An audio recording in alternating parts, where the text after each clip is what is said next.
Australia, there always has been this lack of appreciation about the talent and creativity that exists here. And it's always been believed that that talent and creativity was really to be found in places like Silicon Valley. And we had to fight that for a long time. And I would say quite often, it's Fortitude Valley, not Silicon Valley, and we have that creativity and capability here.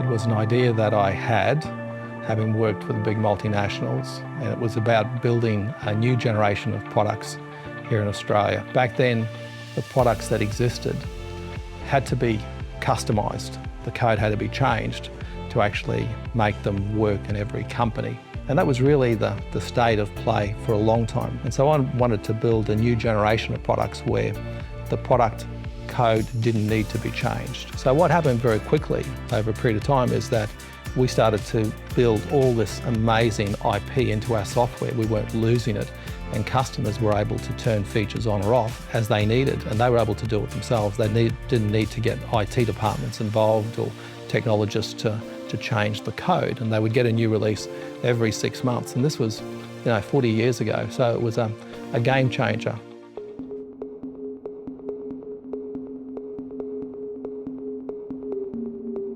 The industry didn't like it, so there was a huge resistance to the idea. We were a startup, going to build this new generation of products. We were going to be competing with the world's biggest software companies, and people didn't believe that could be done in Australia. There was no venture capital community where you could go and get funding to build a new generation product.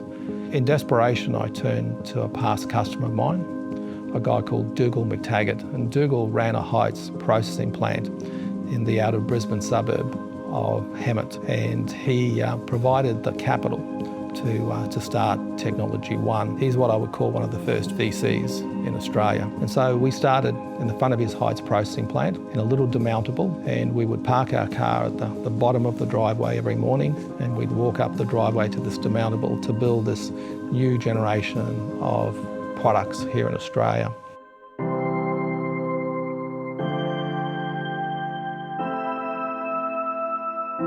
So customers have always been really important to the success of the company. And so every customer we got was precious, really. I remember that if a customer rang, I would leave the meeting, even if it was a board meeting, to take their call. And if they were upset, I would always say to them, look, I don't know what's happened, but please tell me.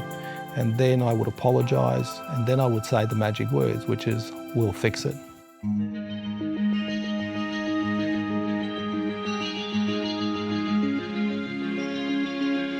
We call it the Power of One, and the Power of One's very unique in our industry. The Power of One is commonly known as vertical integration, and companies strive to have vertical integration because they own their whole supply chain and they can deliver better customer outcomes for their customers.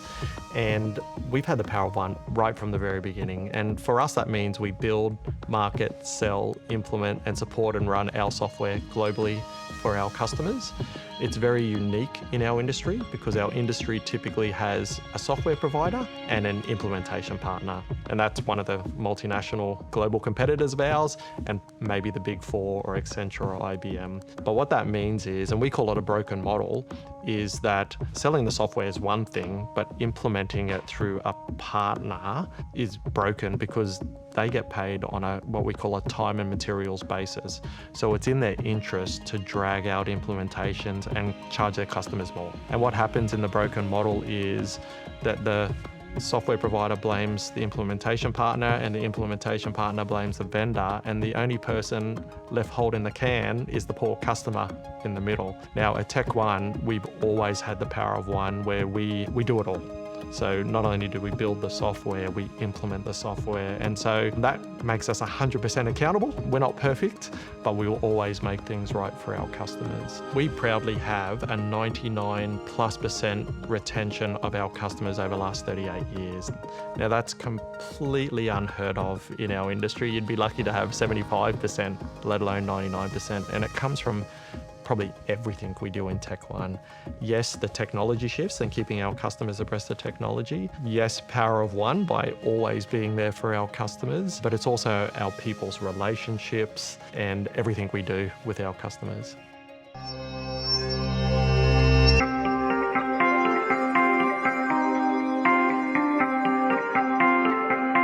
Listing on the ASX was absolutely critical to the company. We had got to a point where, as I said, there was a lot of skepticism about what we were doing. A lot of people didn't believe it was the right thing.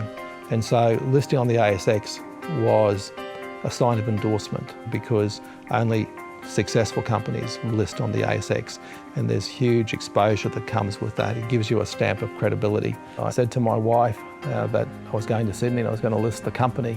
And she said, "Oh, that's fine, dear. Hope it goes well." And she then went on to do her things, and I left and went to Sydney. The company listed on the ASX, and it was one of the most successful floats of the year. And we got a lot of press coverage, so that was very, very good. So she was coming back with the kids. They were very young back then.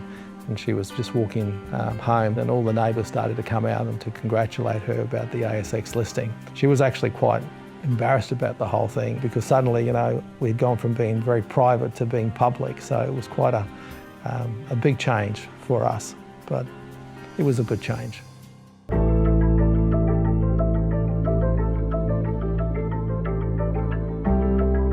When SAP arrived here in Australia, it was a devastating moment, because they had this vision, which was, rather than just selling individual products, they were going to sell a full enterprise solution. SAP's vision was absolutely revolutionary. They were going to, and they were providing a total solution for a company from one vendor, all built on the one technology platform, the one look and feel, fully integrated. So I looked at this and I could see that, our days were numbered, because that was clearly going to be the future. And I made the decision that Tech One had to become an enterprise software company.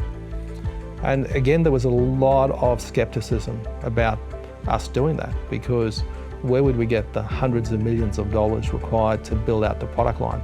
Where would we get the expertise, the knowledge, the capability to do that? And how would we do it in a fast, timely manner to compete with SAP? We did do it, because today, Tech One is an enterprise company, and our success is because we are one of only a few enterprise software companies in the world. There's Oracle, there's Microsoft, there's SAP, there's Workday, there's a few others, and there's Technology One. That ability, I think, to pivot and to move the company very quickly in a new, ill-defined direction was critical to us becoming an enterprise company. We wouldn't be here if we hadn't have done it.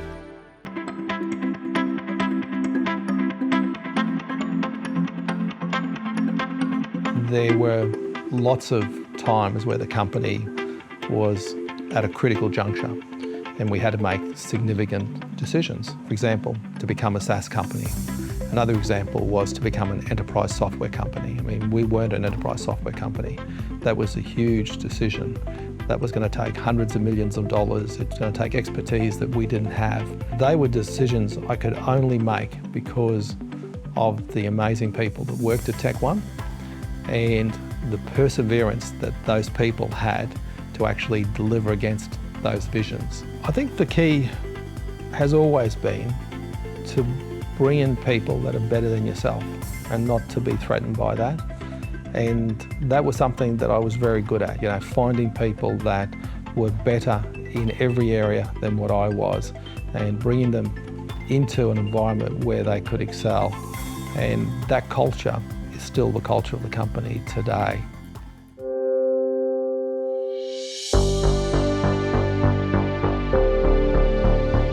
We've reinvented ourselves a number of times, and we say 4 times over the last 38 years. I joined it probably the 3rd time, if you like, and that was where we went from our last technology CI to our latest technology CI anywhere. It's where we went from on-premise to the cloud to become a SaaS company, and we're entering what we call the 5th generation right now, which is SaaS Plus and artificial intelligence. It feels like vision.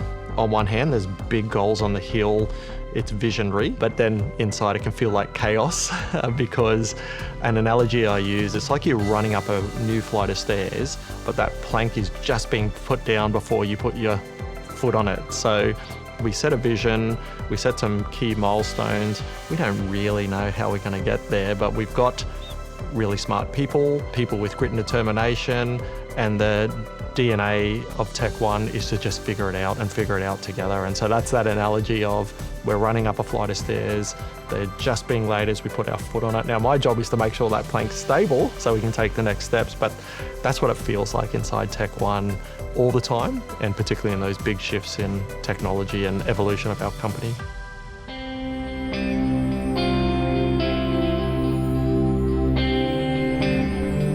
I think for the individuals that work in our organisation, they're a particular type of people.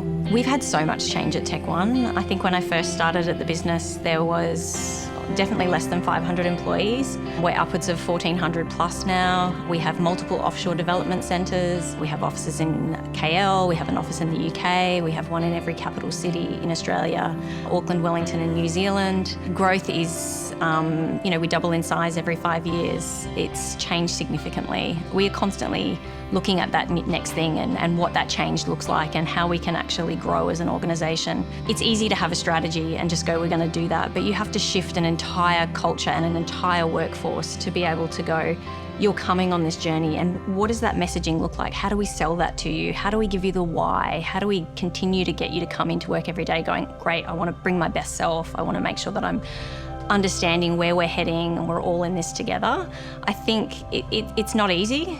And I think the organisations that really invest in that and making sure that they have the right leadership in place to bring people on that journey, but also are vulnerable enough to say, we don't know the answer to everything. We know we need to do more. We know we need to do better. We know that that's where we want to head. We're very transparent about the fact that we don't always have the answers to how we're going to get there. We set these really amazing, bodacious goals, but we work really collectively to go and be transparent about the fact that we're going to take you on this journey, and it's not always easy. Our team work really, really hard, but we try to make sure that we codify that. You work hard, you get rewarded, you're part of something that is so successful.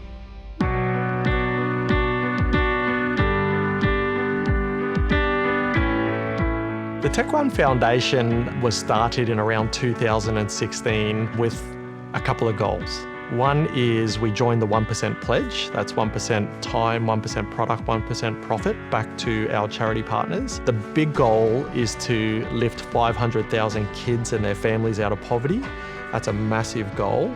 And the sort of third part is, we partner with great Australians doing great things. As a growing company, you can imagine that 1% pledge just gets bigger and bigger and bigger, and we feel it's incumbent upon us as a growing company to give back to our community, but it also defines who we are. Our staff love it, and one of the best days of the year is our foundation days, where we're out on the front line with our staff, giving back to the community. It really touches your heart. So the Tech One Foundation is a very important part of our DNA.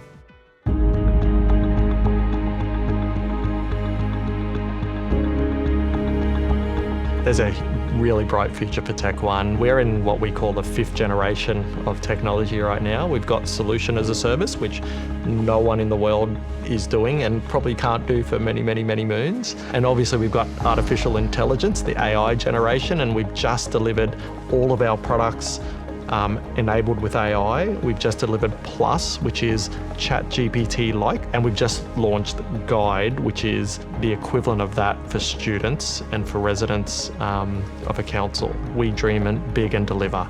This company that was born out of a hides plant by one man and one product in 1987, in Brisbane, Queensland, Australia, has now taken on the world's biggest and best and winning, and we're reinventing how ERP is delivered. So dream big and deliver is what I want everyone to know us for.